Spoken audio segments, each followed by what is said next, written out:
ప్రార్థన చేసుకుందాం. వాక్యమయున్న తండ్రి, వాక్యమనే ఆహారాన్ని మా కొరకు సిద్ధపరిచిన తండ్రి, మీకు వందనాలు. ఆ వాక్యమును ఆత్మీయంగా ఎదగడానికి పసిపిల్లలైన వారికి పాల రూపంలోను,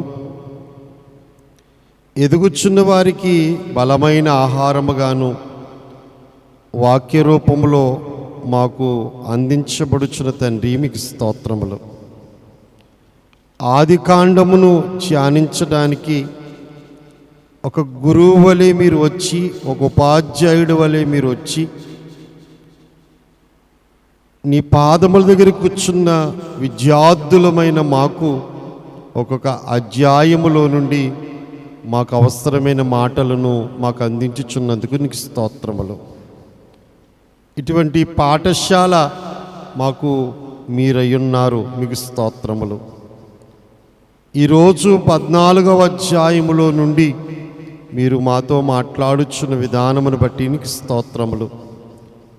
ఈ 14వ అధ్యాయములో నుండి మాతో ఏ మాటలైతే నువ్వు బోధిస్తున్నావో ఆ మాటలను మేము అర్థము చేసుకుని ఆ రీతిగా నీ మహిమ కొరకు జీవించేటట్లుగా సహాయము దయచేయండి. అడ్డులను ఆటంకములను తొలగించండి. అందరికీ ఏక మనస్సును దయచేయండి. ఏకాగ్రతను అనుగ్రహించండి. వాక్యమును గ్రహించు జ్ఞానము నాకును మాకును దయచేయండి. యేసు నామమున ప్రార్థన చేయుచు ఉన్నాను తండ్రి, ఆమేన్. అందరూ ఆది కాండము 14వ అధ్యాయం తీసుకుంది.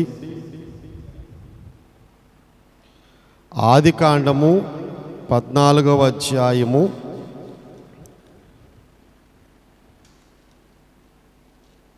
ఆది కాండము 14వ అధ్యాయములో 24 వచనాలు ఉన్నాయి. ఈ 24 వచనాలను 4 భాగాలుగా మనము చేసుకుందాము. మొదటి నుండి 11 వచనాలు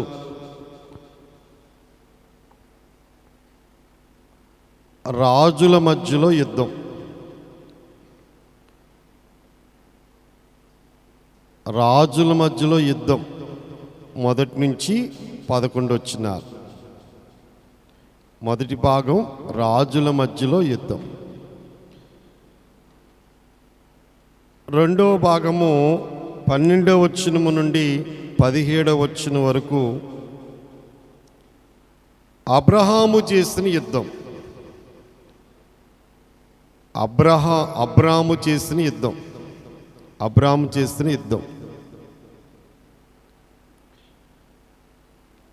18వ వచనము నుండి 20వ వచనం వరకు,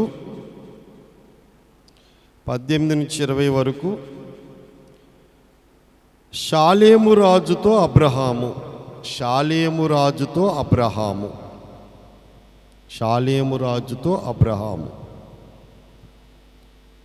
21వ వచనము నుండి 24వ వచనం వరకు, 21 నుంచి 24 వరకు సొదొమ రాజుతో అబ్రహాము. ఇలాగ భాగాలు చేసుకున్నప్పుడు మనకి విషయం బాగా అర్థమవుతుంది. 4 సందర్భాలు ఇక్కడ మనం చూస్తూ ఉన్నాం. ఈ అధ్యాయములో బబులోను ఎలామునకు సంబంధించిన 4 రాజులు, సొదొమ గొమొర అనే పట్టణానికి సంబంధించిన 5 రాజులు యుద్ధం చేసుకున్నారు. అది రాజుల మధ్యలో యుద్ధం. అబ్రహాము వెళ్ళి ఆ 4 రాజులతో యుద్ధం చేశాడు. అది అబ్రహాము చేసిన యుద్ధం. జయం పొంది తిరిగి వస్తున్న అబ్రహాముకి మెల్కిసెదెకును ప్రధాన యాజకుడైన షాలేము రాజు వెళ్ళి రొట్టె ద్రాక్షారసం ఇచ్చాడు. రొట్టె ద్రాక్షారసం తీసుకున్న అబ్రహాము షాలేము రాజుకి దశంభాగం ఇచ్చాడు. అప్పుడు సొదొమ రాజు వచ్చి, నీ వల్లనే మాకు విజయం వచ్చింది కనుక ఆస్తంతా నువ్వు పట్టుకెళ్ళిపో, జనులు మాత్రం నాకు అప్పగించు అని అడిగాడు. నీ వల్లనే అబ్రహాము ధనవంతుడయ్యాడన్నమాట నీ నోట రాకుండానట్లు నా దగ్గరున్న ఈ పనివారు లేక పడుచువారు తిన్న ఆహారం తప్ప ఏది నాకు వద్దు అన్నాడు. ఇది ఈ అధ్యాయంలో ఉన్న సారాంశం. ఈ అధ్యాయాన్ని మనము 4 భాగాలుగా చేసుకున్నాం. ఒక్కొక్క విషయాన్ని మనము జ్ఞాపకం చేసుకుందాం. మొదటి 11 వచనాలను చదువుకుందాం. అందరూ బైబిల్ తీసి చూడండి. 14వ అధ్యాయాన్ని. షీనారు రాజైన అమ్రాపేలు, ఎలాసర రాజైన అర్యోకు, ఎలాము రాజైన కదల్లరో యోమేరు, గోయీరుల రాజైన తిదాలు అనువారి దినములలో వారు సొదొమ రాజైన బెరాతోను, గొమొర్రా రాజైన బెర్షాతోను, ఆద్మా రాజైన షినాబుతోను, సెబోయీల రాజైన షెమెబేరుతోను, సోయారను బెలారాజుతోనూ యుద్ధము చేసిరి. వీరందరూ ఉప్పు సముద్రమైన సిద్దీము లోయలో ఏకంగా కూడి 12 సంవత్సరములు కదుల్లరా యోమోరునకు లోబడి 13వ సంవత్సరము తిరుగుబాటు చేసిరి. 14వ సంవత్సరమున కదుల్లరోమోరు అతనితో కూడిన రాజులు వచ్చి అస్తారోతు, కర్నాయీములో రెఫాయీములను, ఆములో జూజీలను, షావే, కిన్యారాయి, కిర్యాతారీము మైదానములో ఎమీలను కొట్టిరి.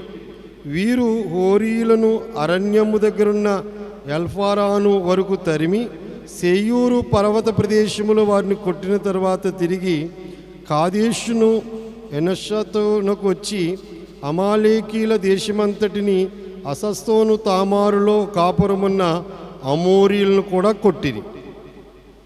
అప్పుడు సొదొమ రాజును, గొమొర్రా రాజును, ఆద్మా రాజును, సెబోయిం రాజును, సోయారను బెలారాజును బయలుదేరి సిద్దీము లోయలో వారితో అనగా ఎలాము రాజైన కదుల్లర్యోమోరు, గోయీరుల రాజైన తిదాలు, షినారు రాజైన అమ్రాపేలు, ఎలాసరు రాజైన అర్యోకు అను 4గురితో ఆ 5గురు రాజులు యుద్ధము చేసిరి. ఆ సిద్దీము లోయలో విస్తారమైన మట్కీలు గుంటలు ఉండెను. సొదొమ గొమొర్రాల రాజులు పారిపోయి వాటిలో పడిరి. శేషించిన వారు కొండకు పారిపోయిరి. అప్పుడు సొదొమ గొమొర్రాల ఆస్తి యావత్తు వారి భోజన పదార్థములన్నీ పట్టుకుని పోయిరి. రాజులు అనేటప్పటికీ జరిగే యుద్ధాలు. ఒక్కొక్క పట్టణానికి ఒక్కొక్క రాజు, ఒక్కొక్క పట్టణానికి ఒక్కొక్క రాజు. ఇక్కడ 4 రాజులు, 5 రాజులు చూపించండి. దాంట్లో 4 రాజులు, 5 రాజులు. సెల్ ఫోన్లో చూసేవారు, లైవ్ చూసేవారు దాంట్లో చూడండి. 4 రాజులు, 5 రాజులు. ఇక్కడ ఉన్న వాళ్ళు బోర్డు మీద చూడండి.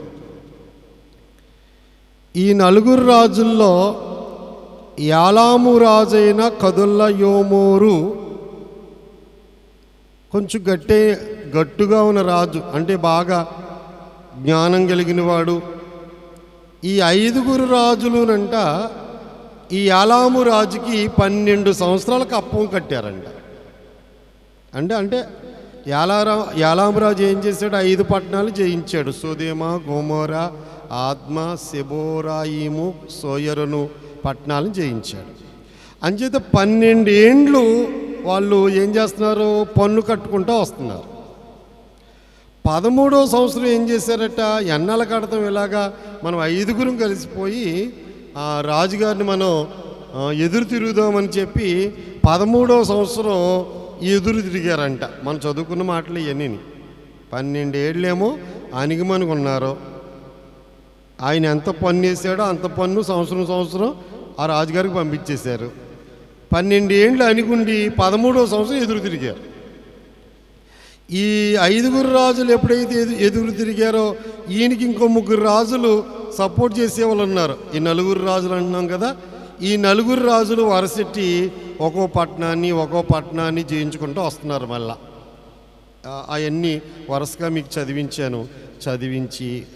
చదివి అంటే యుద్ధం చేసి సొదేమా పట్టణం దగ్గరికి వచ్చేటప్పటికి ఈ 5 రాజులు బయలుదేరి వచ్చి యుద్ధం చేశారంట. ఎవరి మీద? 4 మీద. 4 ఎక్కువ 5 ఎక్కువ? 4 ఎక్కువ 5 ఎక్కువ? 5 ఎక్కువ. 4 5 దెబ్బలాడుకుంటే ఎవరు నగ్గాలి? 5 నగ్గాలి. కానీ ఈ 4 ఈ 5 జయించేశారు. వాళ్ళు ఎంత గొప్ప రాజులు అంటే సిద్దీములో దగ్గరికి వెళ్ళారంటే యుద్ధానికి. సిద్దీములో యుద్ధం చేయడానికి వెళ్ళారు. ఈ 4 రాజుల మీదకి 5 వెళ్ళారు. వాళ్ళు యుద్ధం చేస్తూ ఉంటే అక్కడ గుంటలు ఉన్నాయంట. రాజులే గుంటల్లో పడిపోయారంట. ఇంకా రాజులే గుంటల్లో పడిపోతే ఇంకా వెనకాల ఉన్న సైన్యం ఏం చేస్తుంది? ఇంకా గుంట ఉందో గొయ్యుందో కూడా రాజుకి తెలవలేదంటే స్పష్టంగా ఉంది అక్కడ. ఏమని ఉందంటే, సొదొమ గొమొర రాజులు పారిపోయి వాటిలో పడిరి. 10 వచ్చింది చూడండి. సిద్దీములోయలో విస్తారమైన మట్టికీలు గుంటలు ఉండెను. సొదొమ గొమొర రాజులు పారిపోయి వాటిలో పడిరి. ఎక్కడ పడిపోయారు? రాజులు గుంటల్లో పడిపోయారు. ఇంకా కూడా వచ్చిన వాళ్ళేమో కొండలకు పారిపోయారు.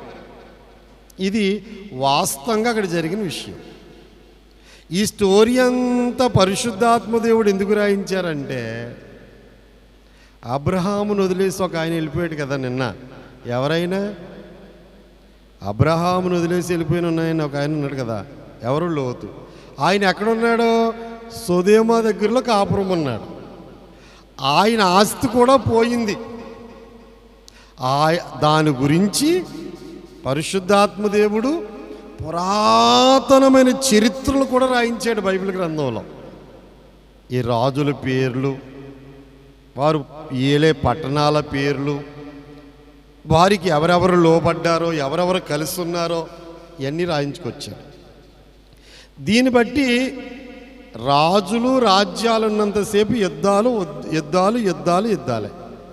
మన భారతదేశానికి చెప్పండి, ప్రధానమంత్రి రాజుగారు. మన భారతదేశానికి యుద్ధం లేదంటారా? మనకు శత్రు రాజ్యాలు 2 ఉన్నాయి ఎదురు పైన. అక్కడేమో పాకిస్తాను, ఈ పక్కనేమో చైనా వాడు ఎప్పుడైనా మనకు సపోర్ట్ చేస్తాడా? చైనాడు ఎప్పుడూ కూడా మన శత్రు రాజ్యాలకే సపోర్ట్ చేస్తాడు, కానీ ఎప్పుడు మనకి సపోర్ట్ చేయడు. ఈ పాకిస్తాన్ వాళ్ళు ఏం చేస్తారు? ఆ జమ్మూ కాశ్మీర్ మాది, ఇంకా కాస్త మాకు అక్కడ ఉంది, ఇంకా అక్కడ దాకా ఉంది అని చెప్పి ఎప్పుడూ గొడవలే. ఎక్కడ? ఉత్తర భారతదేశంలో ఆ సరిహద్దుల దగ్గర గొడవలే. ప్రతి దేశానికి ఉంటుందండి. సరిహద్దుల దగ్గర గొడవ లేని వారు ఎవరన్నా ఉంటారా? చెప్పండి. ఇంటి స్థలాల దగ్గర కానీ, పొలాల దగ్గర కానీ, బోధుల దగ్గర కానీ, పొంతల దగ్గర కానీ, దారి దగ్గర కానీ మాట్లాడరేంటి? దళ్ళు కట్టుకునేప్పుడు కానీ, సరిహద్దుల దగ్గర కానీ చెప్పండి. మాకు ఇంకా అక్కడ దాకా ఉందంటారు. వాళ్ళు అంటారు, వీళ్ళు అంటారు. వాస్తవానికి ఎక్కడ దాకా ఉందన్నది చెప్పండి, పరమాత్ముడికి తెరవాలి. అంతేగాని వాళ్ళు అంటే మన ఇంటి స్థలాల దగ్గర నుంచి, పొలాల దగ్గర నుంచి, రాజకీయ పార్టీల దాకా, దేశాల సరిహద్దుల్లో, జిల్లా సరిహద్దుల్లో చెప్పండి, నీటి వాటాల దగ్గర, రాష్ట్రాలకు వచ్చే వాటాల దగ్గర అంతా గొడవలే, అంతా యుద్ధాలే. అంతేనా లేదా? కనుక రాజులు అంటే ఖచ్చితంగా యుద్ధాలే. రాజుల చరిత్ర అంటే ఏంటి చెప్పండి? యుద్ధాలే. ఇప్పుడు యేసురాజు బిడ్డలమైన మనందరికి కూడా యుద్ధాలే. కొంచెం ఆత్మీయంగా ఈ విషయాలు మనము ఆలోచిద్దాం. ఇప్పుడు 4 రాజులు, 5 రాజులు ఎవరు నెగ్గారు? ఆ పేర్లన్నీ వద్దు మనకి. ఆ పేర్లన్నీ బుర్రలెట్టుకుంటే మనకి రావు. అంచేత ఓ పేరు ఎట్టేసుకుందాం మనం. ఏంటంటే నలుగురు రాజులు, ఐదుగురు రాజులు. నలుగురు రాజులు ఐదుగురు రాజులను జయించారు. అంటే నలుగురు రాజులు ఐదుగురు రాజుల్ని జయించారు. ఇప్పుడు ఈ నలుగురు రాజులు అంటే ఎవరో, ఐదుగురు రాజులు అంటే ఎవరో చెప్తాను నేను, మీరు బాగా ఆలోచించాలి. నలుగురు రాజుల పేరు చెప్తున్నానండి. ఒకటి శరీరం, ఆ పేర్లు అయ్యే మన పేర్లు. ఒకటి శరీరం, రెండు లోకం, మూడు సైతాను, నాలుగు అబద్ధ బోధలు. ఒకటి శరీరం, రెండు లోకం, మూడు సైతాను, నాలుగు తప్పుడు బోధలు లేక అబద్ధ బోధలు. ఐదుగురు రాజుల పేర్లు చెప్తాను. పంచేంద్రియాలు చెప్పండి, ఇలా చూపిస్తున్నాను కదా.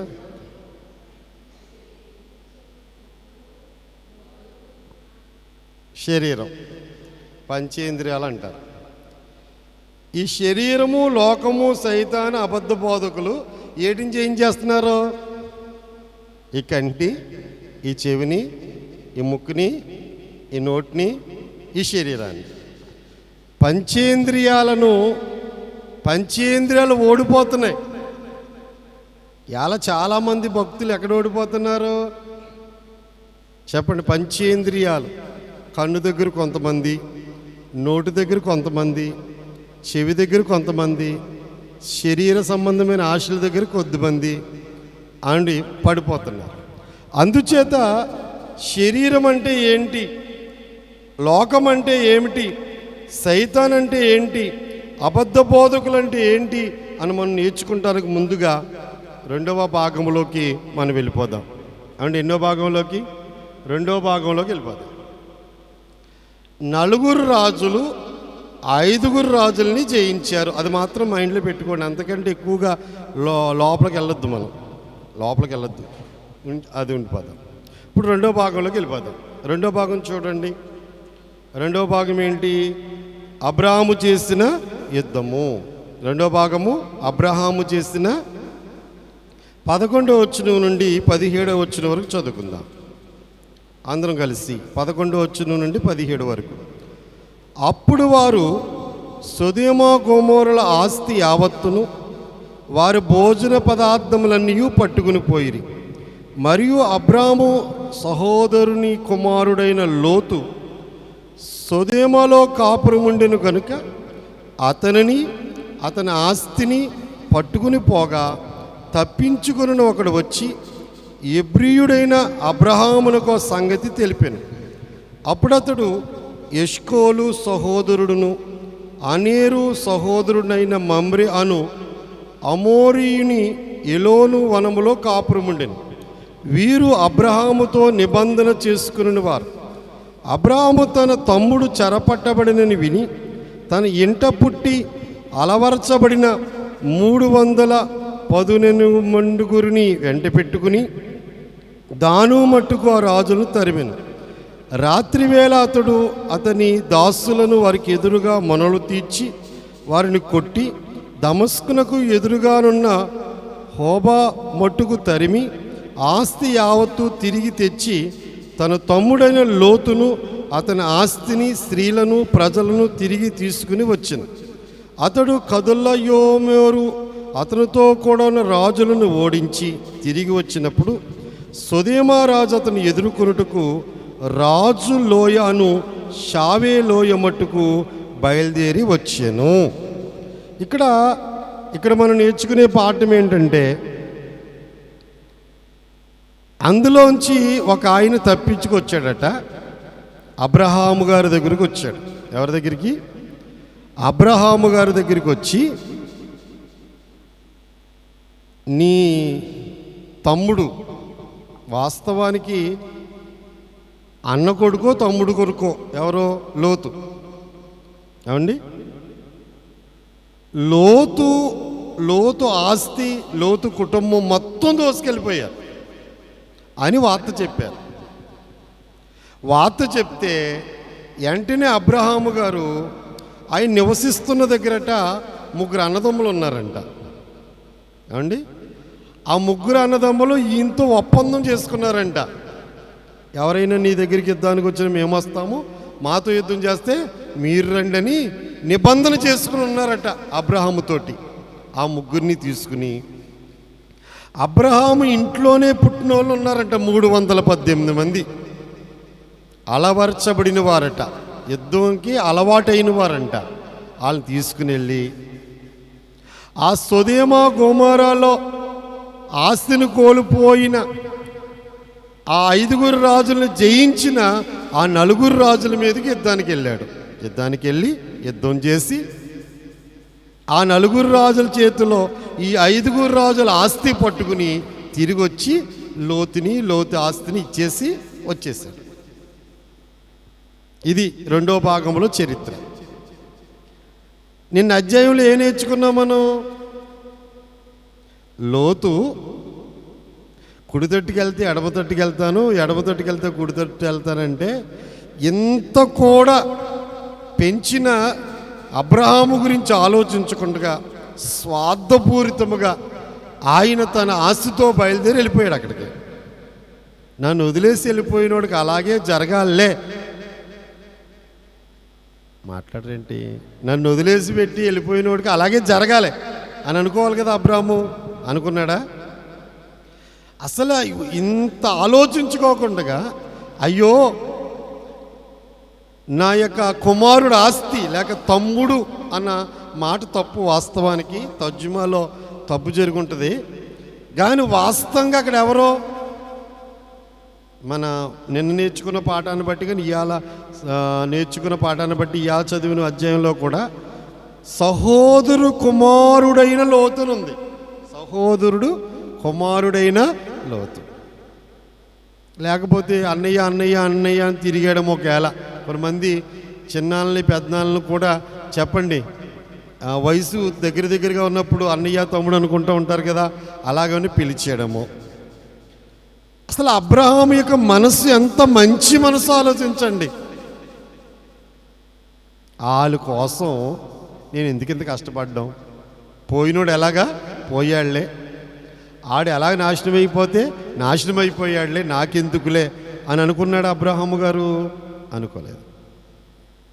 తనతో ఒప్పందం చేసిన ఆ 3 అన్నదమ్ములు తీసుకుని తన ఇంట్లో పుట్టిన 318 మందిని, ఎంతమంది అండి?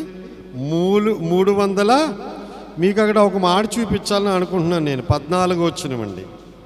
అబ్రాహాము తన తమ్ముడు చెరపట్టబడి విని తన ఇంట పుట్టి అలవరచబడిన 318 వెంట పెట్టుకుని, ఎంతమందిని? 318 మంది. వాళ్ళు ఎవరండి అంటే అలవరచబడిన వారు. ఎవరండి వాళ్ళు? అలవరచబడిన వారు. అబ్రహాము జీవితంలోంచి నేను ఈ పాఠాలు మీకు నేర్పించాలని నేను ఆశపడుతున్నాను. ఏంటంటే ఇంట పుట్టినవారు. ఇంట పుట్టినవారు ఎవరింట్లో పుట్టారు? అబ్రహాం పనివారు ఉన్నారు. పనివారిని కొనుక్కున్నాడు అనుకోండి. అబ్రహాము పాత నిబంధన గ్రంథ ప్రకారంగా డబ్బిచ్చి కొనుక్కుంటారు దాసుల్ని, ఇంకా జీవితాంతం వాళ్ళకి దాసులే అన్నమాట. ఆ డబ్బెట్టు కొనుక్కున్న వాని ద్వారా పుట్టిన పిల్లలో ఎవరి సొత్తు? యజమానుడు సొత్తు.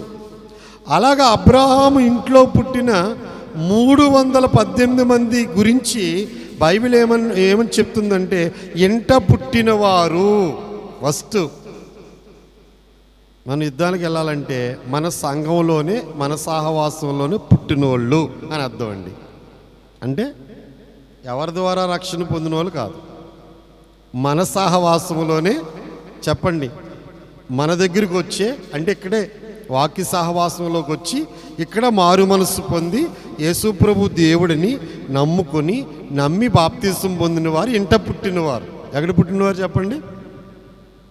మన మీటింగ్కి సహకారులుగా నిలబడే వాళ్ళు, పనులు చేసేవాళ్ళు వాళ్ళందరూ ఎవరు చెప్పండి?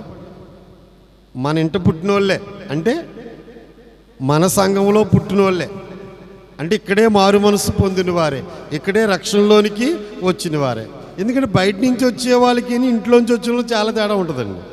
ఇంట పుట్టిన వారు ఎంత అండగా ఉంటారో, ఎంతో సొంతంగా ఉంటారో.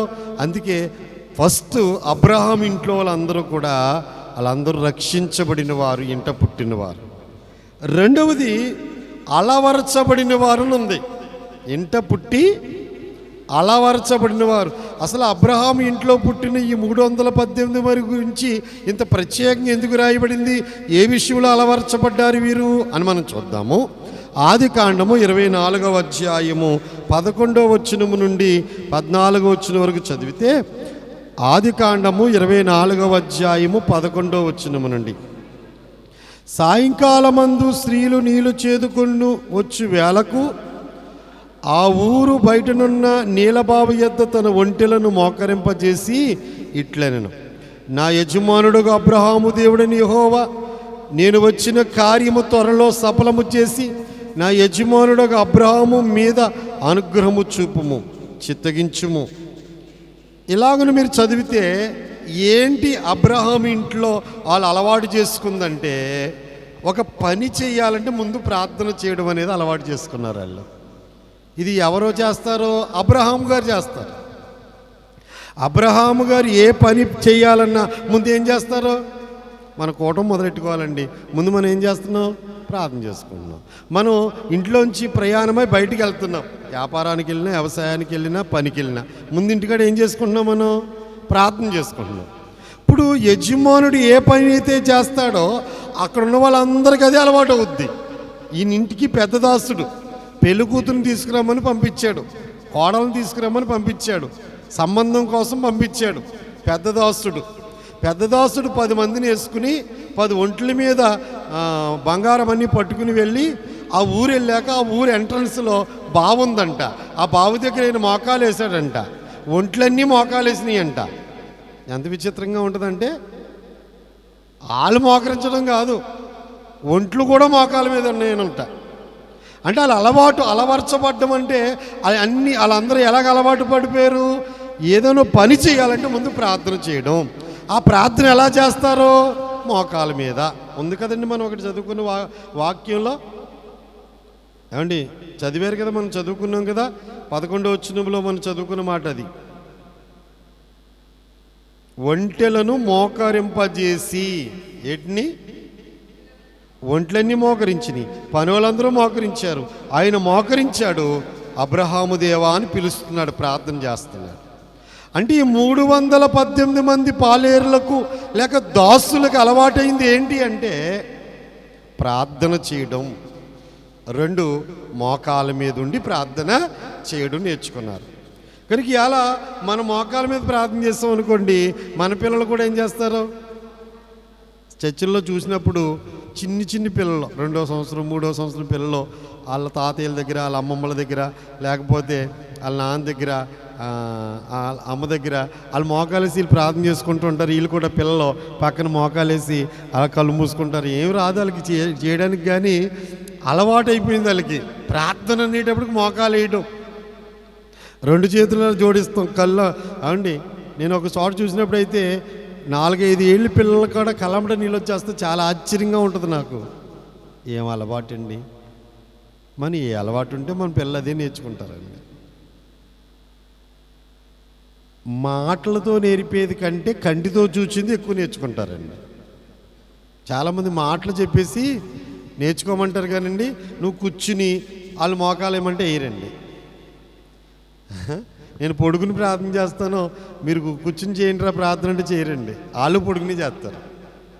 అలవాటు ఏంటంటే మనం ఎలాగూ చేస్తామో, అలవర్చబడ్డం అంటే మనం ఎలాగూ చేస్తామో మన ఇంట్లో వాళ్ళందరూ అలాగే చేస్తారు.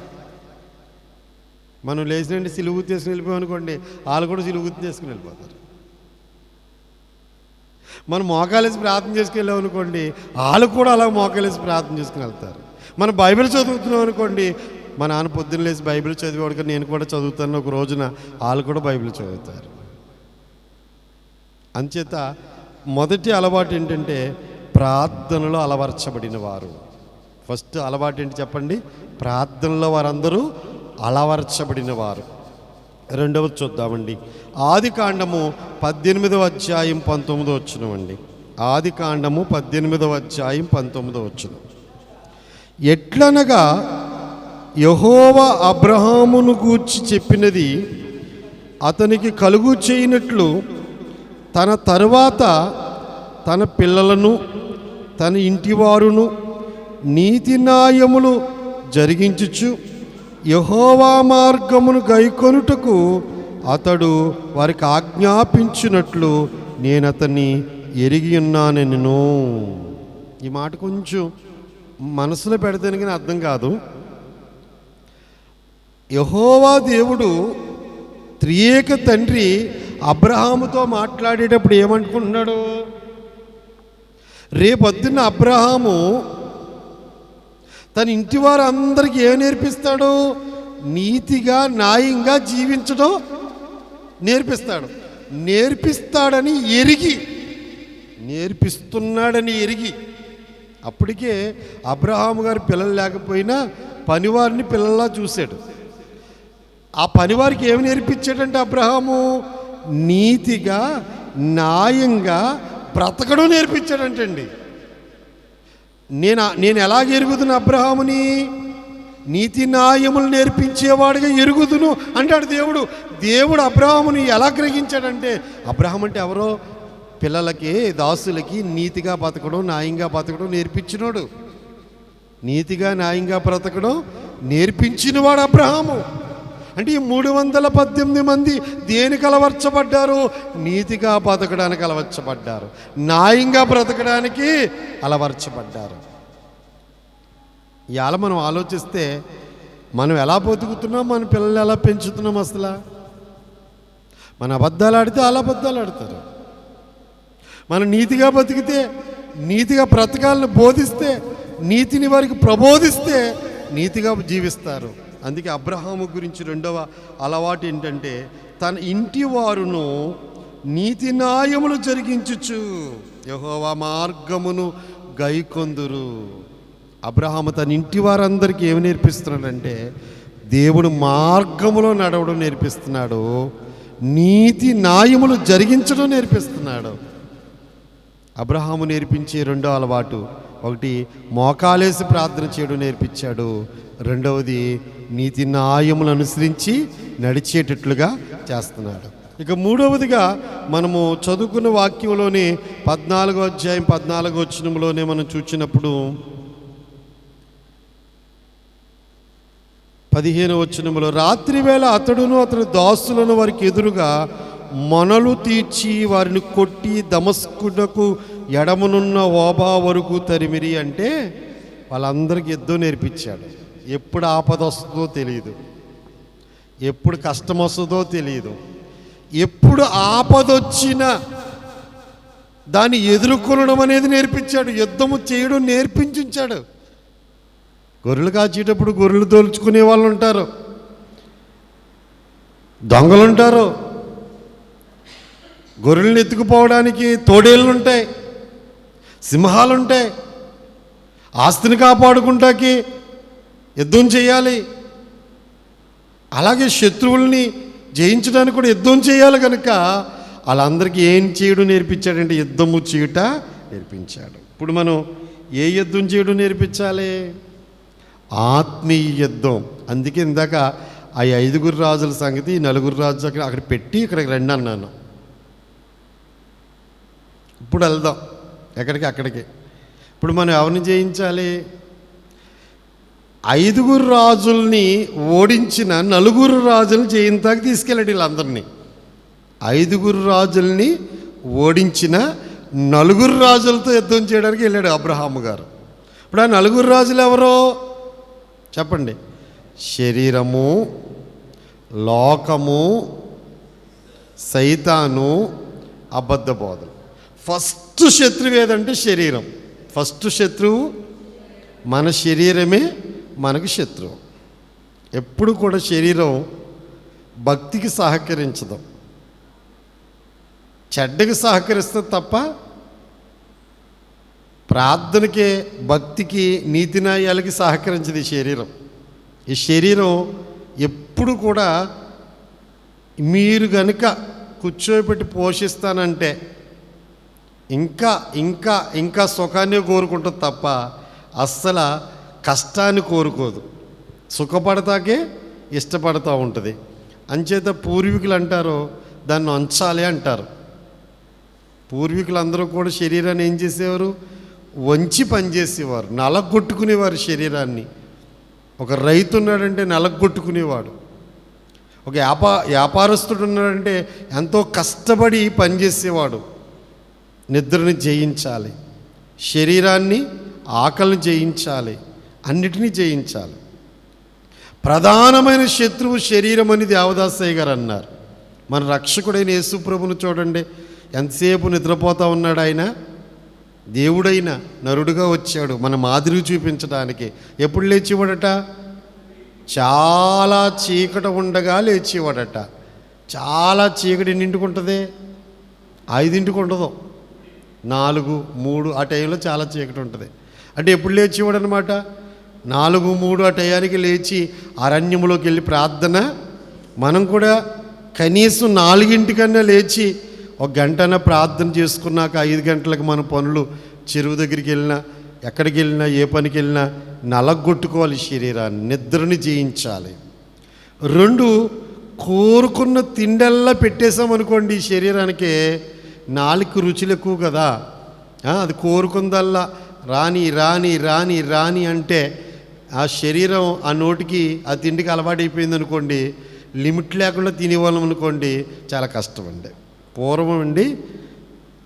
పూర్వం అండి పీటేసుకుని ఎదురుగుండగా అరిటాక్ వేసుకుని తినేవారండి. పీట మీద కూర్చున్నవాడు వంగి తినాలి. ఎక్కడ? నేల మీద ఉన్న ఆకు మీదకి వంగి తినాలి. అంచేత అప్పటికి పొట్ట పడుతుంది, దాని మీద బరువు పడుతుంది కదండి. చాలు అంటుంది అనమాట వంగి తింటే, చాలు అంటుంది. కాబట్టి ఆ రోజుల్లో వాళ్ళు చాలని ఆగిపోయేవారు. కానీ ఇప్పుడు మనం ఏం చేస్తున్నాం చెప్పండి? పీట మీద కూర్చుని భోంచేయండి. ఇప్పుడు ఆరోగ్యం లేకపోతే నన్ను అడగండి. మీరు పీట వేసుకోండి, ముందు ఆకేయండి. కంచం ఇప్పుడు ఏమైపోయిందంటే కంచానికి ఒక బలిపీఠంలా ఉంటుంది. ఇది పొట్ట చక్క ఇలా పెట్టుకుని తింటాకే అప్పటికి పెరిగిపోయి ఉంది కాబట్టి ఒక బలిపీఠంలా ఉంటుంది. ఇక చాలనే అవకాశం లేదండి, ఇక్కడ దాకా వచ్చేస్తుంది. పూర్వీకుల పద్ధతుల్లోనూ మనం నేర్చుకోవాలి. ఆహార విషయంలో మనం శరీరాన్ని జయించాలి. ఈ శరీరాశ, నేత్రాశ, జీవోడమ్మని రోజు చెప్తున్నాం కదండి. ఈ కన్ను చూచిందల్లా కావాలి, చెప్పండి ఆశించిందల్లా కావాలంటూ ఉందనుకోండి, మరి మనము పాపములో పడిపోతాం. అందుకే శరీరాన్ని నలగొట్టుకోవాలి. శరీరాన్ని నలగొట్టుకుంటే ఏదో ఒక బండెట్టుకుని నలగొట్టేసుకుంటాం కాదు. చాలామంది నలగొట్టుకుంటూ ఉంటే అలాగనుకుంటారు. కాదండి, మోకాలు వేయడం, నిద్రను జయించడం, ఇష్టమైన ఆహార పదార్థాలు కూడా లిమిట్గా తీసుకునడం.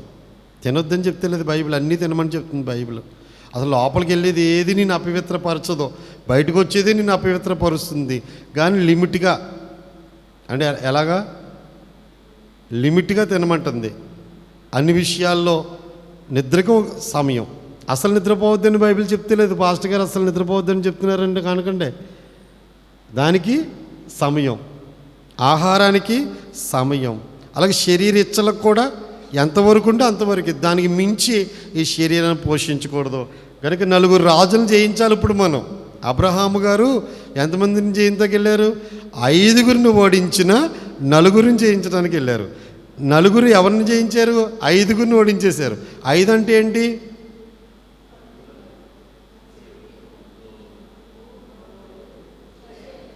నాకు తెలుసు మీరు చెప్తారని ఇలా చూపిస్తున్నానే.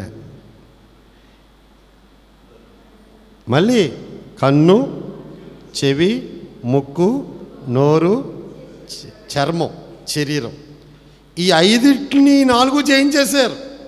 ఈ 4 జయించేశారు. ఇప్పుడు ఆ 4గురిని జయించక అబ్రహాం బయలుదేరి వెళ్తున్నాడు. ఆ 4 ఎవరంటే శరీరం మొట్టమొదటిది. కనీసం వారానికి 1 రోజైనా దానికి ఉపవాసం పెట్టాలి. కనీసం వారానికి 1 రోజైనా ఏం చేయాలి చెప్పండి? ఉపవాసం పెట్టాలి. ఉపవాసం ఉంటేనండి, ఇలా ఉపవాసం ఉన్నాను కదా అని కూడా కొన్ని మానేస్తూ ఉంటాం మనం. ఉపవాసం ఉన్న రోజున కూడా ఏం దెబ్బలాడతాం, ఉపవాసం ఉన్న రోజున కూడా ఏమండి ఏమి చూస్తాం అలాంటివి అని చెప్పి కనీసం ఆ భయానికైనా సరే ఉపవాసం ఉన్న భయానికైనా సరే, ఇలా ఉపవాసం ఉన్నాం కదా అన్న తలంపుతోటైనా సరే కొన్ని పాపాలను చేయించే అవకాశము ఉంది. కనుక వారానికి కనీసం ఒక్కరోజైనా మనం ఏం చేయాలి చెప్పండి? పస్తు పెట్టేయాలి, మొత్తానికి కడుపును మార్చేయాలి. పూర్వం రోజుల్లో వైద్యాలు ఎక్కడ ఉన్నాయండి? ఏ జబ్బు వచ్చినా 3 రోజులు అన్నం తినడం మానేసేవారు అంతే. ఏ జబ్బు వచ్చినా ఒకటే మందు, ఇంకా ఏం మందు అంటే 3 రోజులు అన్నం తినటం మానేసేవారు, లంకనాలు చేసేవారు. జబ్బు ఎగిరిపోయేది, మామూలుగా తిరిగేసేవాళ్ళు. ఇప్పుడు మనకు అసలు లంకనం పెడతాం అన్నది అసలు ఒక్క పూట కూడా లంకనం పెట్టడం కదండి. అసలు మనదంతా జ్ఞానం పెరిగిపోయిన లోకం కనుక అండ్ శరీరానికి అస్సలు ఒక్క పూట కూడా కనీసం అండి లోపలికి శరీరాహారం ఏమీ పంపించకపోతేనంట కొవ్వన్న కరిగించుకుంటుందంట. లోపల శరీరం పట్టేసిన కొవ్వు ఉంటుంది కదా, అది కరుగుతుందంట ఆ రోజు. అంచేత కనీసం వారానికి ఒక్క రోజైనా ఏం పెట్టండి? శరీరానికి ఉపవాసం పెట్టండి. 2 ఒంటెలు మోకరించినట్లు ప్రార్థన చేసేటప్పుడు ఏం చేయండి? మోకరించండి. ఇలాగా శరీరాన్ని కొంచెం జయించడానికి ఏర్పాట్లు ఎవరి కాళ్ళే. భక్తి అనేది పాస్టర్ గారు వచ్చి కూర్చోబెట్టి నేర్పించేది కాదు, ఎవరి కాళ్ళే అలవాటు చేసుకోవాల్సింది. రెండోది ఏంటి చెప్పండి? శరీరాన్ని కొంచెం జయించావురా బాబు అంటే లోకం వచ్చేద్దండి మనకి. చుట్టాలు, బంధువులు వీళ్ళందరూ ఉన్నారు కదా. లోకం యేసుక్రీస్తు ప్రభువారు అంటారు, యోహాను సువార్త 11వ అధ్యాయం 33వ వచనంలో అంటారు, నేను లోకమును జయించి ఉన్నాను, మీరును లోకాన్ని జయించండి అన్నాడు యేసు ప్రభువారు అన్నమాట. నేను లోకాన్ని జయించాను కనుక మీరు కూడా ఏం చేయండి అంటే, లోకం యేసు ప్రభు మీద దండెత్తింది, యేసుక్రీస్తు ప్రభు మీద దాడి చేసింది. యేసు ప్రభు జయించాడు కనుక నేను జయించేశాను, మీరు ఇంకేమి యుద్ధాలు చేయక్కర్లేదు, మీరు హ్యాపీగా పడుకోవచ్చని చెప్పలా. నేను జయించాను, మీరు జయించండి. ఇప్పుడు రెండోది, మనం ఎవరిని జయించాలి? లోకం మనల్ని ఏం చేస్తుంది? లోకాశల్లోకి తీసుకెళ్ళిపోతుంది. వాళ్ళు మాటలు వింటా ఉంటే మనం కూడా ఇంకో 4 కాసులు ఆషాఢ మాసంలో కొనేసుకుందాం అనిపిస్తుంది. 4 కాసులు ఆషాఢ మాసంలో తక్కువ రేటు కదా, కొనుక్కోవాలంటే 4 చీరలు, 4 కాసులు బంగారం అలా లాగే నిమిషంలో వెళ్ళిపోతారండి వెనకాల పరిగెట్టుకున్న. ఎంత ఆకర్షించమైందండి ఈ లోకం. బంగారానికి వెళ్ళిపోతారు, బట్టలకి వెళ్ళిపోతారు, డబ్బుకి వెళ్ళిపోతారు. ఎలాంటోడైనా పడగొట్టగలదు ఈ లోకం. అందుకే లోకాన్ని ఏం చేయాలి చెప్పండి? నాకు కావాల్సినంత ఉన్నాయి కదా, నాకు ఇప్పుడేం కరువు ఏమీ లేదు కదా, నాకేమీ ఇబ్బంది ఏమీ లేదు కదా అని అనుకుంటాడండి మనిషి. మాట్లాడేంటి? లోకం చాలా ఆకర్షణీయమైంది. అందుకే ఆ కంటితో చూచిన బంగారానికి, ఆ వెండికి ఆశపడిపోయాడు పాత నిబంధన గ్రంథంలో గెహాజీ అనేవాడు. అలాగే చాలామంది ఆశపడిపోయి తన కాని వస్తువులు తెచ్చుకుంటా పరిగెట్టారు. శరీరాన్ని జయించండి. 1 శరీరం, 2 లోకాన్ని కూడా జయించి వాళ్ళు వీళ్ళేమనుకుని పట్టించుకోవాలండి. దేవుడు మమ్మల్ని బతికించాడు, స్వస్థపరిచాడు, ఆయన కోసం బతుకుతామండి అని వస్తే సైతాను గడు వచ్చేస్తాడండి. 3వ శత్రువు ఎవరు చెప్పండి మనకి? ఆడొచ్చేసి లోపల కూర్చుంటాడు. ఏ లోపల? హృదయం లోపల.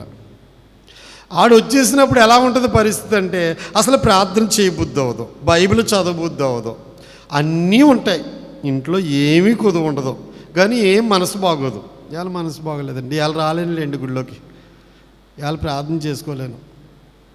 నువ్వు ప్రార్థన చేసుకోలేకపోతున్నావంటే, గుడిలోకి వెళ్ళాలి మనసు లేదంటే, ప్రార్థన మీద నీకు మనసు లేదంటే, అసలు బైబిల్ చదవాలి మనసు లేదంటే, అసలు దేవుడి మీదే నీకు మనసు లేదంటే ఎవడొచ్చినట్టు? ఆడొచ్చినట్టు కూడా మీరు తెలుసుకోకపోతే ఇంకేంటంటారు? జ్వరం ఫుల్గా వచ్చేసిందంట సాధు సుందర్ సింగ్ గారికి. ఒళ్ళు నొప్పులన్నీ స్టార్ట్ అయిపోయినాయంట, ఎముకలు వణుకొస్తుందంట. సుందర్ సింగ్ గారు అనుకున్నారంట, సాధు సుందర్ సింగ్ గారు ఇప్పుడే నొప్పులు స్టార్ట్ అయినాయి, రేపటికి జ్వరం తీవ్రత బాగా పెరిగిపోద్ది కనుక రేపొద్దున్న నేను మోకరించే అవకాశం ఉండదు కాబట్టి ఇవాళే మోకరిస్తానని చెప్పి ఆ నొప్పులు స్టార్ట్ అయిపోయినప్పుడే, ఒళ్ళు నొప్పులు జ్వరం తీవ్రతకు ముందు భయంకరంగా ఉంటాయి కదా ఒళ్ళు నొప్పులు, అప్పుడు మోకాలేసి రోజున్నర దిగలేదంట. ఎవరో సాధు సుందర్ సింగ్ గారు. అప్పుడు జ్వరం ఉందంట, సైతానందంట. నువ్వు ప్రార్థన చేయకుండా ఉంటావని జ్వరం రూపంలో, ఒళ్ళు నొప్పుల రూపంలో వస్తే నన్నే పడుకోబెడతావా నువ్వని చెప్పి అనవసరం నీ దగ్గరనే వెళ్ళిపోయిందంట. ఇప్పుడు జ్వరం అసలు నొప్పులు స్టార్ట్ అయినాయో లేదో, కొంచెం రొంపలా కట్టిందో లేదో అంతే. పైగంటారు గుళ్ళోకి ఎందుకు రాలేదమ్మా అంటే, రొంపండి నేను సీత్తా ఉంటే వాళ్ళందరికీ ఇబ్బంది అండి, వాళ్ళందరికీ ఇబ్బంది అని ఎందుకండి అని నా వంకే చూస్తారని మానేసానండి అంటారు అంతే. ఒక్కరోజు మానేసేవాడు రెండో రోజు రాడు, రెండో రోజు మానేసిన మూడో రాడు. గుడికి రావడం ఒక్క వారం తప్పండి, రెండో వారం రాగలరేమో చూద్దరికి. ఎంత కష్టమో తెలుసా మీకు? అందుకే మూడవది సైతాన్ని జయించాలి. మూడోది ఎవరిని జయించాలి? మూడో శత్రువు ఎవరో? సైతాను. మనసు బాగోకుండా చేస్తాడు, నెమ్మది లేకుండా చేస్తాడు. ఇది కారణాలు ఏముండవు, కారణాలు అవసరం లేదు. ఆడు వచ్చి కూర్చున్నాడు డైరెక్ట్. శరీరాన్ని జయించాడు వీడు. లోకాను మొత్తం ఆ చుట్టాలని ఈ చుట్టాలని ఎన్ని చేసినా సరే తప్పించుకుని వెళ్ళిపోతున్నాడు. డైరెక్ట్గా నేనే యుద్ధ రంగంలోకి వెళ్ళకపోతే వీడు మాత్రం నన్ను జయించేసేలాగా ఉన్నాడని డైరెక్ట్గా దెయ్యం వచ్చేస్తుంది. ఎక్కడికి? ఇంట్లోకి, ఒంట్లోకి. అంతే, ఓడిపోతాం మనం అక్కడ. ఏం చేయాలి ఇప్పుడు? మనసు బాగున్నా బాగోకపోయినా వచ్చి గుళ్ళో పడిపోతే వెళ్ళేటప్పుడు మనసు మారిపోద్ది. వచ్చి గుళ్ళో అడిగెట్టేదాకా కుదురుండదు ఒక్కొక్క రోజు. తెలుసా మీకు? ఒక్కొక్క రోజు గుళ్ళోకి వచ్చేదాకా కుదురుండదు. ఇంట్లో సమస్యలు, ఒంట్లో సమస్యలు, ఏదో కారణం ఇక్కడికి వచ్చేదాకా కుదురుండదు. వెళ్ళేటప్పుడు మాత్రం ఏముండదు. అంత పెద్ద దెయ్యం ఉండేది. మూడోది. నాలుగోది, ఒకటి శరీరాన్ని జయించాం, రెండు లోకాన్ని జయించాం, మూడు సైతాన్ని జయించాం. నాలుగోది తప్పుడు బోధలు, అబద్ధ బోధలు. ఇవాళ చాలా బోధలు ఎలాగొచ్చేసినాయి అంటే, పూర్వకాలంలో భక్తులు బోధించే బోధలకి బైబిల్లోని బోధలు ఒకేలాగుండి, ప్రస్తుత కాలంలో ఎదురు తిరగండి, మిమ్మల్ని ఎవరిని ఏంటంటే ఎదురు తిరగండి అంటున్నారు. మరి ఎదురు తిరగండి అని యేసుప్రభు ఎక్కడ చెప్పాడా? చెప్పండి, చెప్పలా. ఎదురు తిరగండి అంటే యూత్కి బాగా నచ్చుతుంది, ఎదురు తిరిగి దెబ్బలాడ్డాం. ఇవాళ అనేకమైన బోధలు, తప్పుడు బోధలు. దేన్నైనా జయించగలరు కానీ ఇవాళ మనుషులు ఏ బోధలను జయించలేకపోతున్నారంటే, ఏది సత్యబోధో ఏది అసత్యబోధో అర్థం కాని అయోమయ స్థితి. పరుగును పోతున్నారు బోధల దగ్గరికి. అన్నీ బోధలే కదా అనుకుంటున్నారు, అందరూ పాస్టర్లే కదా అనుకుంటున్నారు, అందరూ వాక్యాలే కదా చెప్తున్నారు, బైబిలే చూపిస్తున్నారు కదా అని చెప్తున్నారు. కానీ తప్పుడు బోధన మాత్రం ఎవరో గ్రహించడం లేదు. ఏ తప్పుడు బోధ అంటే, యేసు ప్రభు ఎలా తగ్గించుకున్నాడో, క్షమించాడో, ప్రేమించాడో అదే సత్యబోధ. ఎదురు తిరగడం అనేది తప్పుడు బోధ.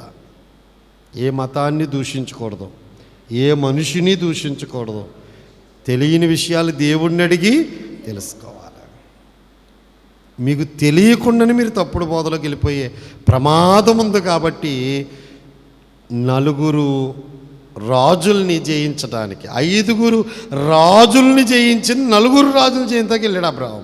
మరలా చెప్తున్నాను, 5 రాజులను జయించిన 4 రాజులను జయించడానికి వెళ్ళాడు. ఎవరిని తీసుకుని? 318 మంది దాసులను తీసుకుని. వాళ్ళు ఇంటే పుట్టారంట, ఇంట్లోనే పుట్టారంట, అలవర్చబడ్డారంట. మోకాలేసి ప్రార్థన చేయడానికి అలవర్చబడ్డారు, నీతి న్యాయాలు జరిగించడానికి అలవర్చబడ్డారు. ఎప్పుడైనా ఆపదలు వస్తే యుద్ధం చేయడానికి వారు. అంటే మనకు కూడా యుద్ధాలు వస్తూ ఉంటాయి. బైబిల్ ఏం చెప్తుందంటే, పోరాడండి. ఏ పోరాటం మనం పోరాడవలసింది? ఏ పోరాటం మనం పోరాడాలి? ఒకసారి మనం వాక్యంలో చూద్దాము. తిమోతికి రాసిన మొదటి పత్రిక 1వ అధ్యాయము 18వ వచనం. 1 తిమోతి మొదటి పత్రిక 1వ అధ్యాయం 18వ వచనం. నా కుమారుడైన తిమోతి,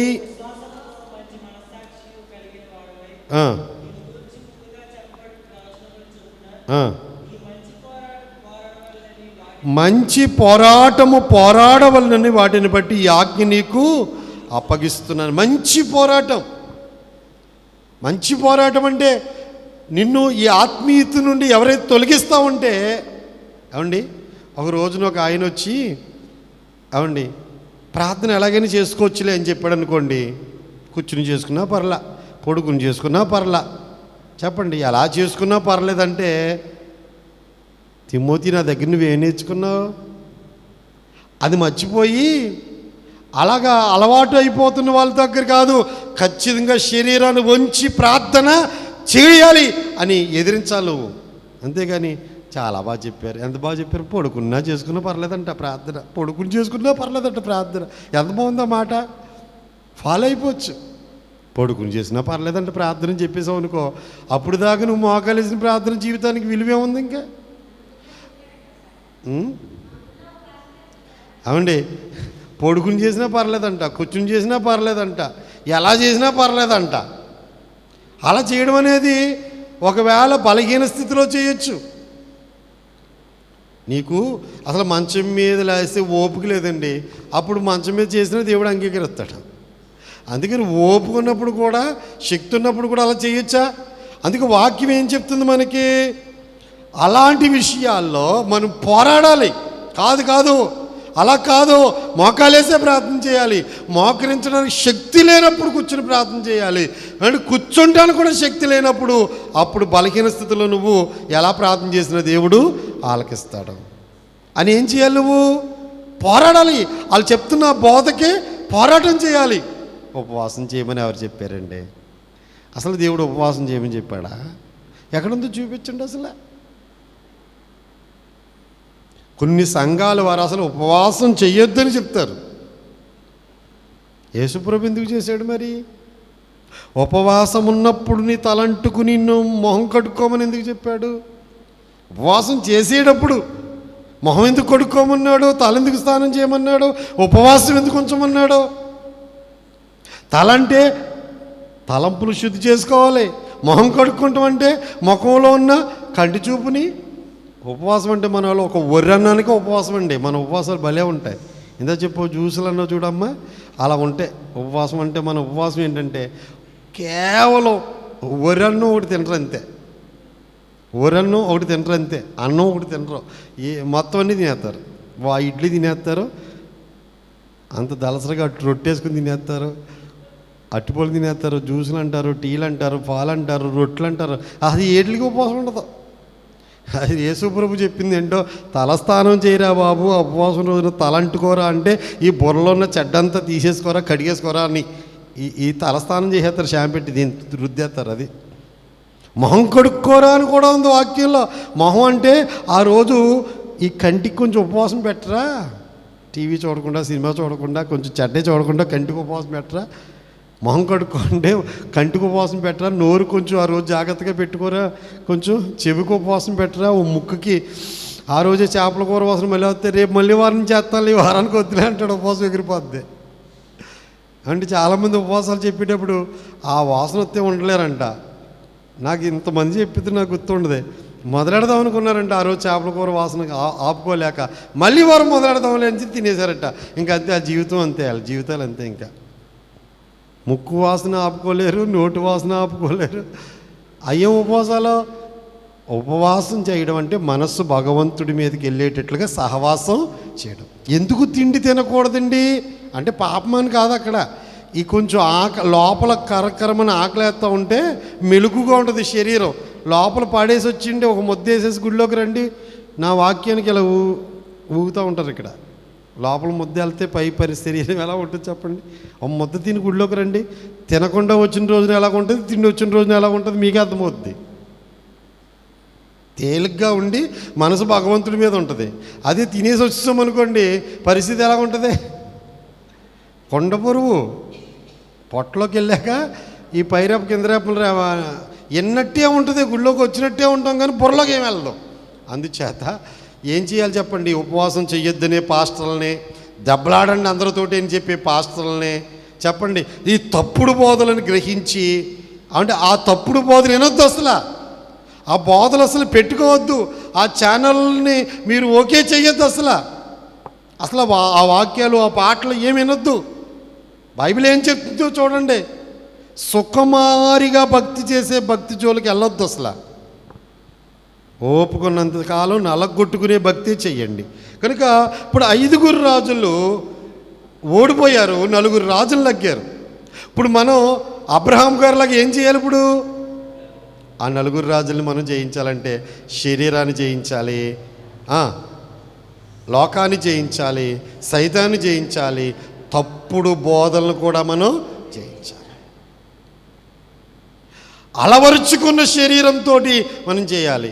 వాస్తవంగా అక్కడ 4 రాజులు అంటే ఎంత బలమైన వాళ్ళు అర్థం చేసుకోండి. 5 రాజులు జయించగలిగారంటే 4 రాజులు చాలా బలమైన వారు.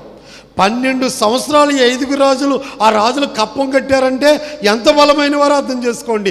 అంత బలమైన వారి మీదకి ఏమాత్రం సందేహం లేకుండా నడండ్రా అని తయారు చేసుకుని వెళ్ళిపోయాడండి. మొనలు తీర్చాడు, ఎక్కడెక్కడ ఎలాగుండాలో అవన్నీ ఏర్పాట్లు చేశాడు. ఆ 4 రాజులు జయించి ఆ ఆస్తి అంతా పట్టుకొచ్చేసాడంట. ఆ ఆస్తి అంతా పోని ఒక్కొక్క రాజు దగ్గర 1 కోటి రూపాయలు ఉందనుకుందాం. ఓ పట్టణంలో 5 రాజుల ఆస్తి అంటే 5 కోట్లు. 5 కోట్లు పట్టుకొచ్చేసి అక్కడ పెట్టాడు. యుద్ధం చేసినప్పుడు అలిసిపోయి వస్తాడు కదండి. 3వ భాగంలోకి వెళ్ళిపోదాం, టైం అయిపోతుంది, పరిగెట్టేస్తుంది టైం, ముందుకెళ్ళిపోదాం. చూడండి 3వ భాగం ఎక్కడి నుంచి 18 నుంచి 20. 18 నుంచి 20 చదువుకుందాం. చూడండి. మరియు షాలేము రాజైన మెల్కీసెదెకు రొట్టెను ద్రాక్షారసం తీసుకుని వచ్చెను. అతడు సర్వోన్నతుడుకు దేవునికి యాజకుడు. అప్పుడు అతడు అబ్రహామును ఆశీర్వదించి, ఆకాశమునకును భూమికిని సృష్టికర్తయును సర్వోన్నతుడైన దేవుని వలన అబ్రహాం ఆశీర్వదించబడునుగాక అనియు, నీ శత్రువులను నీ చేతికి అప్పగించిన సర్వోన్నతుడుకు దేవుడు స్తుతించబడునుగాక అని చెప్పెను. అప్పుడు అతడు అన్నిటిలో ఇతనికి 10వ వంతు ఇచ్చాను. అంటే అబ్రహాముతో ఉన్నవారు బాగా అలసిపోయారు. యుద్ధంలో అలసిపోయి వస్తున్నారండి. అలసిపోయి వస్తున్న వారికి ఎదురు పంపించాడంట దేవుడు. ఎవరిని? షాలేము రాజు అన్న మెల్కీసెదెకు. ఎవరండి? ఆయన గురించి మీకు ఒక వచనం చూపిస్తాను, సమయమైనా పర్లేదు. ఒకసారి ఎబ్రీయులకు రాసిన పత్రిక 7వ అధ్యాయం మొదటి 3 వచనాలు నేను చదువుతున్నాను. చూడండి. కొత్త నిబంధనలో 203వ పేజీ, ఎబ్రీయులకు రాసిన పత్రిక 7వ అధ్యాయం. రాజులను సంహారము చేసి తిరిగి వచ్చుచున్న అబ్రహామును ఎవడు కలుసుకుని అతను ఆశీర్వదించునో, ఎవనికి అబ్రహాం అన్నిటిలో 10వ వంతు ఇచ్చునో ఆ షాలేము రాజును మహోన్నతుడకు దేవుని యాజకుడైన మెల్కీసెదెకు నిరంతరము యాజకుడుగా ఉన్నాడు. అతని పేరుకు మొదట నీతికి రాజని, తర్వాత సమాధానపు రాజని అద్దమిచ్చినట్టి షాలేము రాజని అద్దము. అతడు తండ్రి లేనివాడును, తల్లి లేనివాడును, వంశావళి లేనివాడును, జీవితకాలమునకు ఆది అయినను జీవమునకు అంతమైనను లేనివాడయుండి దేవుని కుమారుని పోలి ఉన్నాడు. అంటే ఏం చెప్తున్నారు పౌలు గారు? ఆయనే యేసు ప్రభు అని చెప్తున్నాడు. అబ్రహాము జయం పొంది వస్తా ఉంటే ఎవరు ఎదురొచ్చారు? యేసు ప్రభు ఎదురొచ్చారంట. యేసు ప్రభు ఎదురొచ్చి ఏం ఇచ్చారంట? ఇదిగో అలసిపోయావు కదా, రొట్టె తిను, ఇదిగో అలసిపోయావు కదా, ఇదిగో ద్రాక్షారసం తాగు అని ఇచ్చాడట. ఆదికాండం 14వ అధ్యాయంలో యాజకుడుగా అంగీ వేసుకుని వచ్చిన యాజకుడుగా దేవుడు ఎదురొచ్చి అలసిపోయిన వారికి ఏం పెట్టాడండి? రొట్టె, ద్రాక్షారసం. అదే యేసు ప్రభు ఈ లోకంలో మనకి ఇచ్చాడు. ఎప్పుడు వచ్చింది? ఇది కొత్త నిబంధనలో వచ్చింది. కానీ ఆది కాండంలోనే అబ్రహాము గారికి ఇచ్చాడంట. ఆది కాండంలో జయం పొందొస్తున్న అబ్రహాము గారికి ఏమి ఇచ్చారు? రొట్టె. పాస్టర్ గారులకి మరి గుళ్ళోకి వచ్చిన వాళ్ళకి ఏం పెడతారంటే 2 రకాల ఆహారాలు పెడతారు. ఫస్ట్ వాక్యం అనే ఆహారం, 2 సంస్కారం అనే ఆహారం. అసలు అలసిపోయి వస్తారు మీరు అందరూ గుళ్ళోకి. పగలంతా పనుల్లో చేసుకునో, లేకపోతే ఇంట్లో బాధలో, ఒంట్లో బాధలో, పిల్లల గురించి బాధో, ఏదో సమస్య ఇలాగొచ్చిన వారికి ఇక్కడ పాస్టర్ గారిని దేవుడు మరుగుపరిచి ఏ ఆహారం పెడతాడండి? ఆదరించే ఆహారం. ఏ ఆహారం? మీకున్న బాధలన్నీ మర్చుకుపోయేటట్లుగా, మీకున్న అలసట అంతా తీరిపోయేటట్లుగా ఉంటుంది ఇక్కడికి వచ్చాక ఆహారం. ఫస్ట్ దేవుడు యాజకుడి ద్వారా ఏం పెట్టిస్తాడంటే మీ మనస్సుకి ఆదరణ కలిగించే మాటలు చెప్పించి మీకు వాక్యం అనే ఆహారాన్ని వడ్డిస్తాడు.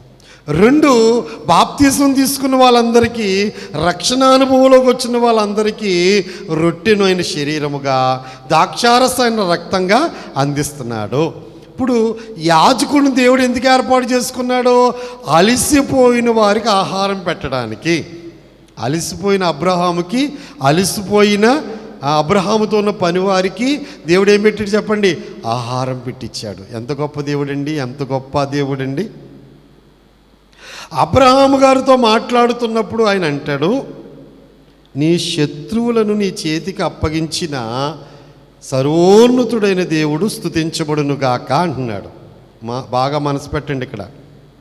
నీ శత్రువులను నీ చేతికి అప్పగించిన సర్వోన్నతుడుకు దేవుడు స్తుతించబడును గాక. ఇప్పుడు బహుశా అబ్రహాము గారి మనసు, 5 రాజులను జయించిన 4 నేను ఓడించి వచ్చేసాను అని అతిశయం ఏమన్నా కాస్త అబ్రహాము మనసులోకి వస్తుందేమో. అబ్రహాములోకి మనసులో పెట్టండి, అబ్రహాములోకి నేనే జయించేసానని వస్తుందేమో. ఆ మనస్సు అబ్రహాముకు రాకుండగా ఈ పాస్టర్ గారి ద్వారా దేవుడు ఏ వర్తమానం చెప్తున్నాడు? నీ శత్రువుల ప్రాణములను నీ చేతికి అప్పగించిన యెహోవా స్తుతించబడును గాక అంటున్నాడు. అంటే అర్థం ఏంటి? నువ్వు కాదు ఇక్కడ జయించింది, నీ దేవుడే నీ పక్షంగా యుద్ధం చేసి నీ శత్రువులు ఎవరి చేతికి అప్పచెప్పాడు? మాట్లాడతలేదు మీరు ఎవరు, అర్థమవుతలేదు నా భాష.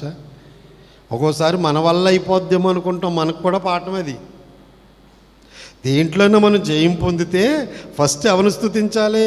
విజయం ఇచ్చిన దేవుడికి, శత్రువులను నీ చేతికి అప్పగించిన ఆ సర్వోన్నతుడకు దేవుడు స్తుతించబడును గాక. అంటే అబ్రహాం అంట తన దగ్గర అన్నిటిలో దశమ భాగం ఇచ్చాడట. దశమ భాగం ఇమ్మని ఎక్కడ చెప్పాడు? నిర్గమాకాండంలో చెప్పాడు. అసలు అబ్రహాం గారికి ఎవరు చెప్పారు దశమ భాగం ఇమ్మని? అంతకుముందు ఎవరిని చెప్పారా? ఏమో, దేవుడు దర్శనంలో చెప్పాడో కల్లో చెప్పాడో తెలియదు. కానీ అబ్రహాము గారు మాత్రం రొట్టె ద్రాక్షారసం ఇచ్చిన రోజున ఏమిచ్చాడు చెప్పండి? మన సంఘాల్లో అందరూ పల్లెటూరు వాళ్ళే. కానీ ఒకసారి పాతల మెరుగులో సేవ ప్రారంభించినప్పుడు చాలా కాలం తర్వాత చర్చి కట్టిన తర్వాత, చర్చి కట్టకముందు హోమియో హాస్పిటల్లో డాక్టర్ గారు వచ్చారు ఆ ఊరు. వాళ్ళు బాప్టిస్ట్ సంఘానికి విజయవాడకి సంబంధించిన వారు, గుడివారు ఆవిడది. ఆవిడ మన చర్చికి వచ్చిన కాడి నుంచి దశమ భాగం ఇవ్వడం మొదలెట్టింది. ఆవిడ గవర్నమెంట్ డాక్టర్ అమ్మ, హోమియో డాక్టర్ అమ్మ, ఆయన లాయర్ గారు. దాన్ని బట్టి ఆ సంఘం నేర్చుకున్నారు అందరూ దశమ భాగం ఇవ్వడం. ఆవిడ నేర్పించి వెళ్ళింది. చివర లాయర్ గారికి ఒంట్లో బాగపోతే క్యాన్సర్ వచ్చి విజయవాడ వెళ్ళిపోతే మనం ఆ ఊళ్ళో ఉన్నంతకాలం ఆ సేవడికి ఇవ్వాలని చెప్పి ఆ మిగతా 2 నెలల దశమ భాగం కూడా పంపించారు వాళ్ళు. మనం ఏ చర్చికి వెళ్తున్నామో ఆ చర్చికే మనం దశమ భాగం ఇవ్వాలని ఇచ్చారు. అంటే ఎవరు నేర్పించారు ఈ దశమ భాగం ఇవ్వడం? రొట్టె ద్రాక్షారసం ఇచ్చిన రోజు ఇచ్చేవారు. ఇంతకే ఆ దశమ భాగం ఎప్పుడు ఇచ్చేవారు చెప్పండి? వాళ్ళు ఎందుకు వాళ్ళ గురించి జ్ఞాపకం చేశారంటే, ఏ రోజైతే సంస్కారం తీసుకున్నారో ఆ రోజున ఏం చేసేవారు వాళ్ళు? దశమ భాగం బట్టి వాళ్ళ జీతంలో ఆవిడకి ఎన్ని వేలు జీతం అన్ని వేల్లో దశమ భాగం పట్టుకొచ్చి ఇచ్చేవారు. రాబడి అంతటిలో దశమ భాగం ఇచ్చాడట. అన్నిటిలోనూ ఏమిచ్చాడు చెప్పండి? ఒకటే గుర్తుంచుకోండి, 10 రూపాయలు దేవుడు మనకి ఇచ్చాడండి. 1 రూపాయి దేవుడిది, 9 రూపాయలు మనది. 10 రూపాయలు మనం వాడేసుకుంటే శపించబడిన వారం అవుతాం. 1 రూపాయి దేవుడి సేవకి ఇచ్చేసి 9 రూపాయలు మనం వాడుకుంటే దాంట్లో ఏముంటుంది? ఆశీర్వాదం ఉంటుంది. ఎందులో ఉంటుంది? ఇప్పుడు మీకు తెలియదని కాదు, కానీ చాలామంది వింటున్నారు కాబట్టి చెప్తున్నాను. ఒక ఆయన చెరువు చేస్తున్నాడండి. ఆ చెరువు ముగింపు ఉంటుంది ఒక రోజున, పట్టుబడి అయిపోయిన తర్వాత. ఇప్పుడు చెరువుకు పెట్టుబడి తీసి దశమ భాగం ఇవ్వాలి. ఆయన హాస్పిటల్ ఖర్చులు కలిపేసుకుని, ఆయన ఇంట్లో ఖర్చులు కూడా కలిపేసుకుని పెట్టుబడి కింద లెక్కెట్టేస్తే అది ఎలా కుదురుతుంది? దేంట్లో దశమ భాగం ఇవ్వాలి? నీకు 10 లక్షలు వచ్చింది, దాంట్లో 8 లక్షల దాకా నువ్వు పెట్టుబడి పెట్టావు.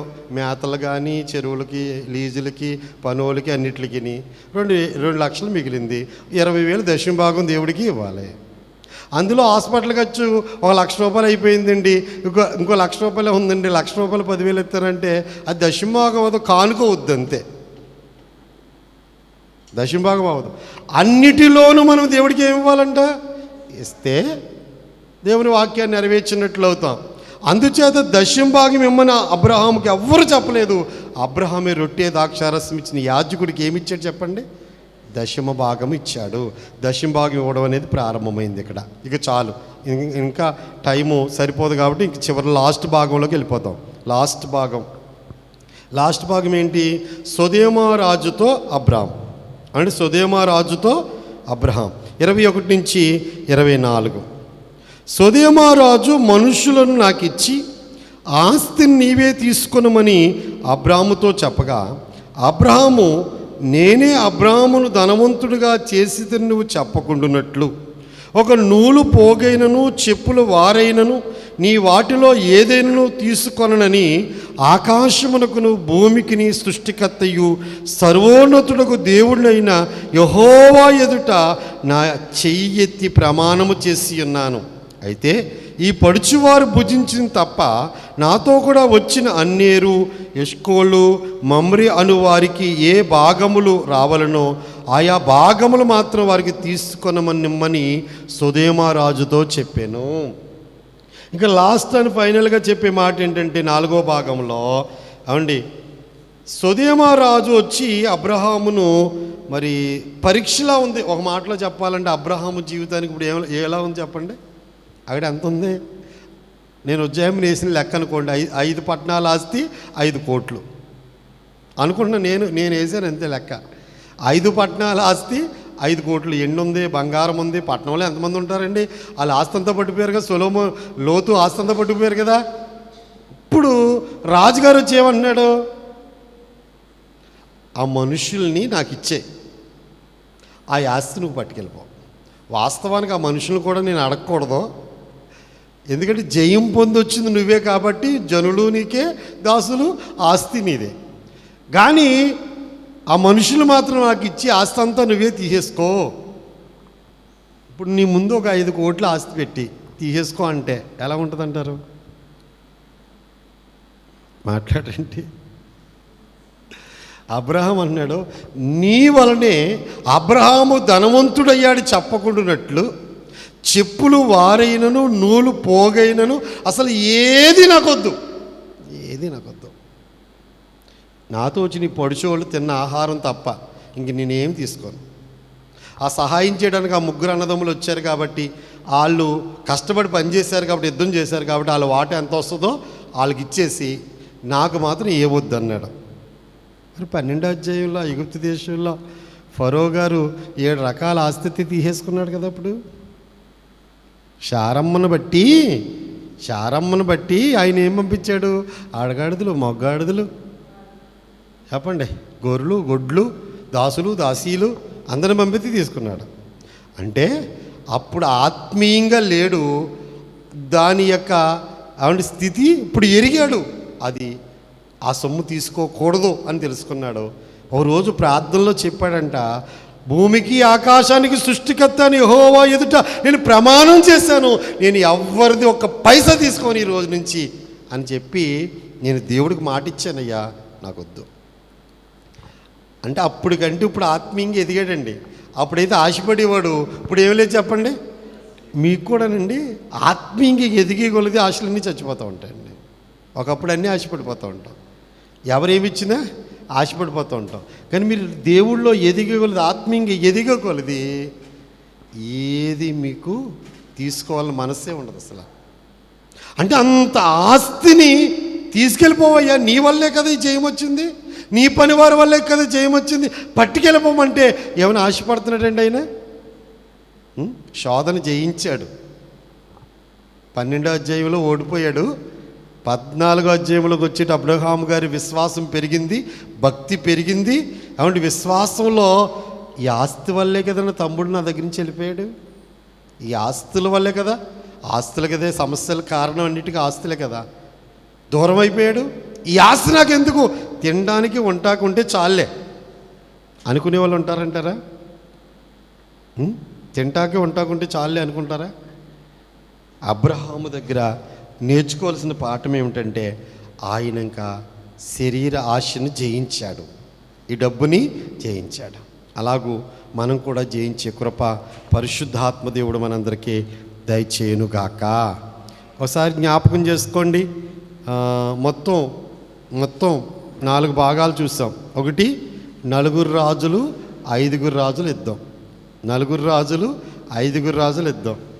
4 రాజులు 5 రాజుల్ని జయించారు. 2, ఆ 4 రాజుల్ని అబ్రహాము జయించాడు. ఇంట అలవరచబడిన 318 మంది పాలేరులను వేసుకుని వెళ్ళి జయించాడు. జయించొచ్చిన అబ్రహాముకి దేవుడే ఎదురొచ్చి రొట్టె ద్రాక్షారసం ఇచ్చాడు. రొట్టె ద్రాక్షారసం ఇచ్చిన దేవుడికి ఆయన దశంభాగం ఇచ్చాడు. ఆ సొదొమ వచ్చి మనుషులు నాకు ఇచ్చి ఆస్తిని తీసుకోమంటే నీ ఆస్తి వలన యుద్ధంలో జయించినప్పుడు 5 కోట్లు కలిసి వచ్చినాయి, అప్పటి నుంచి డెవలప్ అయిపోయాడు అని చెప్పకుండానట్లు నీ ఆస్తి నాకు అసలు వద్దని చెప్పాడు.